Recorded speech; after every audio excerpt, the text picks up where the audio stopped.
So guys मैं आप सभी लोगों के लिए हाजिर हो चुका हूँ टेल्स ऑफ डीमन गॉड के सीजन 7 को लेकर। और मेरे को उम्मीद है कि आप सभी लोग इसके फर्स्ट एपिसोड को काफी अच्छा सपोर्ट करोगे। और इसके बाकी सीजन को हमने एक्सप्लेन नहीं किया था क्योंकि हमारा वो चैनल डिलीट हो गया था, इसलिए मेरे को उम्मीद है कि ये सीरियल भी आप सभी को काफी ज्यादा पसंद आएगी। जैसा कि पिछले सीजन के लास्ट एपिसोड में हमने देखा था कि सियाओ नियली से किसी स्पेशल जगह पर जाने को बोल रहा था, जिसके बाद हम देखते हैं कि नियली और सियाओ और हो उसी स्पेशल जगह पर जाने लगते हैं। जिसके बाद में जाते हुए सियाओ दोनों को एक स्पेशल जगह के बारे में बताने लगता है और उस जगह का नाम गोस्ट ट्विंस था, जहाँ पर काफी सारी मात्रा में नोवल स्पिरिट और स्पेशल स्पिरिट होती है। उसके बाद में वो बताने लगता है कि हम वहाँ पर जाकर उन सभी स्पिरिट को खत्म कर वहाँ से काफी सारे स्पिरिट स्टोन को कलेक्ट कर सकते हैं। और आगे वो बताने लगता है कि उन सभी स्टोन को हम रिडीम कर सकते हैं क्योंकि उन सभी को डायरेक्ट स्पोर्ट नहीं किया जा सकता है। लेकिन इसी के साथ में वो बताने लगता है कि वहाँ पर काफी सारी स्पिरिट है, इस वजह से वो जगह काफी ज्यादा डेंजर भी है और काफी ज्यादा खतरनाक भी है। लेकिन इसी के साथ में वो बताने लगता है कि हर डिसाइबल को 1 महीने में 2 दिन की अंदर जाने की परमिशन मिलती है। और आगे वो बताने लगता है कि इतने दिनों में खुद से तुमको बाहर आना होता है। लेकिन इसी के साथ में हम देखते हैं कि वो सभी बातें करते गोस्ट ट्विंस में भी पहुंच गए थे। जिसके बाद वो सभी जैसे वहाँ पर आते हैं तो उन सभी को एक स्टोन दिखाई देता है जिसके ऊपर कुछ लिखा हुआ था।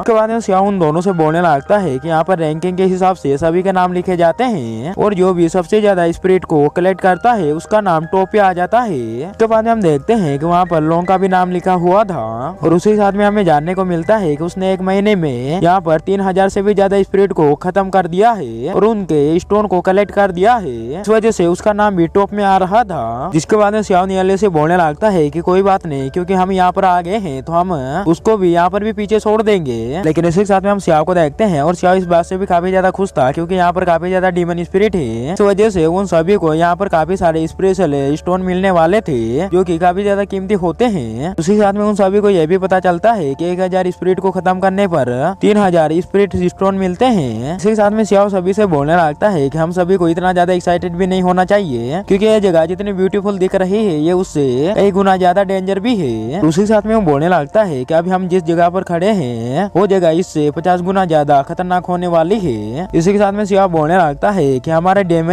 दुश्मन नहीं होंगे, हमारे साथी भी हमारे दुश्मन होंगे क्योंकि वो किसी भी हालत में हम सभी को टॉप में नहीं आने देंगे। और इस पोर्टल के अंदर जाने के बाद में पूरी जगह काफी ज्यादा डेंजर है। लेकिन इसी के साथ में सियाओ को यह भी डर था कि वो जैसे इस पोर्टल के अंदर जाए तो सभी अलग अलग जगह पर भी टेलीपोर्ट हो जाए। जिसके बाद हम देखते हैं कि वो सभी ये सब बोलते उस पोर्टल के अंदर भी जंप कर देते हैं। फिर उसके बाद हम देखते हैं कि वो जाने के बाद में वहाँ पर 2 स्टूडेंट और आते हैं और वो दोनों बोलने लगते हैं। दूसरी के साथ में वो एक दूसरे से बात करते हुए बोलने लगते हैं क्या तुम तैयारी करके आए हो? तो दूसरा बोलने लगता है क्या तुम भी तैयारी करके आए हो? और उसी साथ में वो नियली और सियाओ को देखते हुए बोलने लगते हैं कि ये बच्चे तो काफी ज्यादा कमजोर है और इन सभी को हराना कोई बड़ी बात नहीं है। उसके बाद हम देखते हैं कि उन दोनों स्टूडेंट में से एक स्टूडेंट उस पोर्टल के अंदर चला जाता है। उसके बाद हम देखते हैं कि वो स्टूडेंट जाने के बाद में वहाँ पर हुआन ली नाम का एक स्टूडेंट आता है और वो भी अपने 4 दोस्तों को साथ में लेकर आया था। उसी साथ में हुआन ली अपने दोस्तों से बोलने लगता है कि सियान काफी अच्छी तैयारी करके आया है लेकिन हम भी उससे कम नहीं है। उसके बाद हम देखते हैं कि वो अपने 4 दोस्तों को उस पोर्टल के अंदर भेज देता है। लेकिन दूसरे सीन में हम उन दोनों मास्टर को देखते हैं और उन दोनों मास्टर को पहले वाले सीजन में भी गेम खेलते हुए हम सभी को दिखाया गया था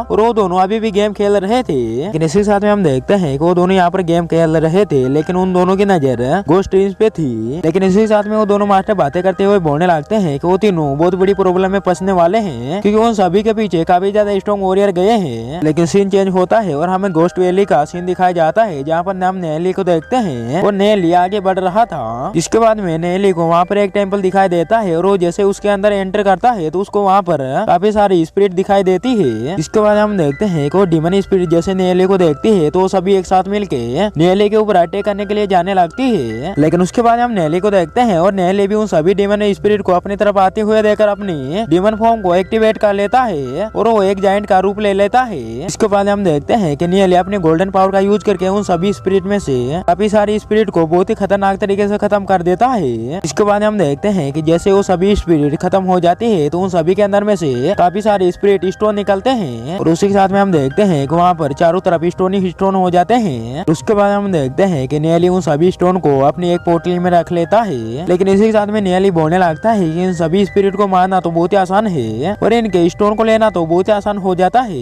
लेकिन फिर भी सियाओ क्यों बोल रहा था कि तुमको संभल के स्पिरिट से फाइट करनी होगी। उसके बाद हम नियली को देखते हैं और नियली उन सभी स्टोन में से एक स्टोन को अपने अपने रिंग में रखने की कोशिश करने लगता है, लेकिन हम देखते हैं कि वो स्टोन उसकी स्पेस रिंग में नहीं जाता है और उसी के साथ में हम देखते हैं वो स्टोन एक्सपायर भी हो जाता है। फिर उसके बाद नियली को भी समझ में आ जाता है कि वो इन सभी स्टोन को अपनी स्पेस रिंग में नहीं रख सकता है। उसके बाद हम नियली को देखते हैं और नियली उस बैग को अपने हाथ में ले लेता है और उसी के साथ में हम देखते हैं कि नियली फिर से काफी सारी स्पिरिट को खत्म करने लगता है और बहुत ही खतरनाक तरीके से उन सभी के ऊपर अटैक करने लगता है। इसी के साथ में हम स्पिरिट को देखते हैं और वो सभी स्पिरिट भी नियली के ऊपर अटैक करने की कोशिश करने लगती है, लेकिन हम देखते हैं कि नियली अपने एक ही अटैक में उन सभी को बहुत आसानी से मार डालता है। इस साथ में हम नियली को देखते हैं और नियली अपनी पावर का यूज करके वहाँ पर टोर्नाडो को भी क्रिएट कर देता है, जिसके अंदर काफी सारी स्पिरिट आ जाती है और नियली उन सभी को बहुत आसानी से मार डालता है। और उसी साथ में नियली का काफी ज्यादा टाइम भी बच रहा था, लेकिन इसी के साथ में हम देखते हैं कि नियली ने काफी ज्यादा स्पिरिट को खत्म कर दिया था। इस वजह से हम देखते हैं वहाँ पर काफी सारे स्पिरिट स्टोन हो जाते हैं, लेकिन इसी के साथ में हम नियली को देखते हैं और नियली सभी स्पिरिट स्टोन को उस पोटली के अंदर रखता जा रहा था। लेकिन इसी के साथ में हम देखते हैं कि एक जिंदा डीमन स्पिरिट भी उस बैग के अंदर चली जाती है, लेकिन उसके बाद हम नियली को देखते हैं और नियली उस डीमन स्पिरिट को भी उसी के अंदर खत्म कर देता है। इस वजह से उसका भी स्पिरिट स्टोन बन जाता है। लेकिन इसी के साथ में हम देखते हैं कि नियली ने जितने भी स्पिरिट स्टोन कलेक्ट किए थे और उस पोटली में डाले थे वो अब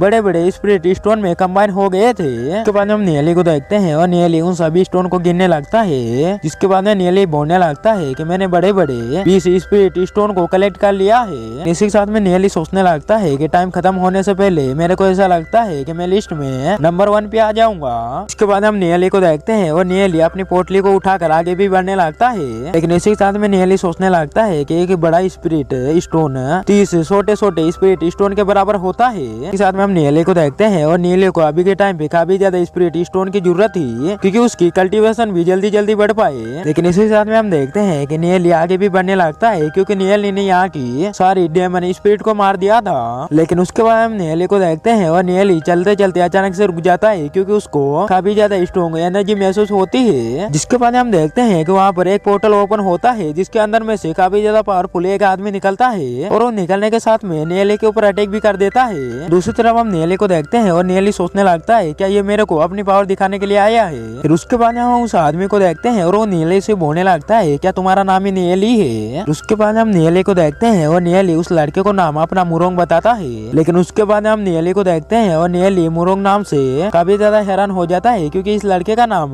उसी स्टोन पे टॉप पे लिखा हुआ था। उसके बाद हम उस लड़के को देखते हैं और वो लड़का सोचने लगता है कि इस लड़के को तो मेरा नाम पता है और ये लड़का यहाँ पर आया क्यों है। लेकिन उसके बाद हम वहाँ पर एक लड़के को देखते हैं और वो मुरोंग को सीनियर कहकर बुला रहा था। फिर उसके बाद हम उस लड़के को देखते हैं और वो मुरोंग को ग्रीट करते हुए उससे बताने लगता है कि ये नियली है और इसने अभी अभी इसको ज्वाइन किया है। लेकिन इसी के साथ में वो स्टूडेंट लोरोंग से बोलने लगता है कि ये लड़का बड़ों की रिस्पेक्ट नहीं करता है और उसी के साथ में वो लड़का मुरोंग को भड़काते हुए बोलने लगता है कि ये लड़का आपके बारे में मेरे को बहुत बुरा भला भी बोल रहा था। और आगे वो लड़का बोलने लगता है कि इस लड़के ने तो मेरे से ये भी बोला था कि वो आपको भी बहुत ही खतरनाक तरीके से हरा डालेगा। फिर उसके बाद में दोस्तों ये एपिसोड यहीं पर एंड हो जाता है। मेरे को उम्मीद है ये एपिसोड आप सभी को काफी ज्यादा पसंद आया होगा। अगर पसंद आया तो वीडियो को लाइक और चैनल को सब्सक्राइब करके बेल आइकन को ऑल पे प्रेस जरूर से कर देना।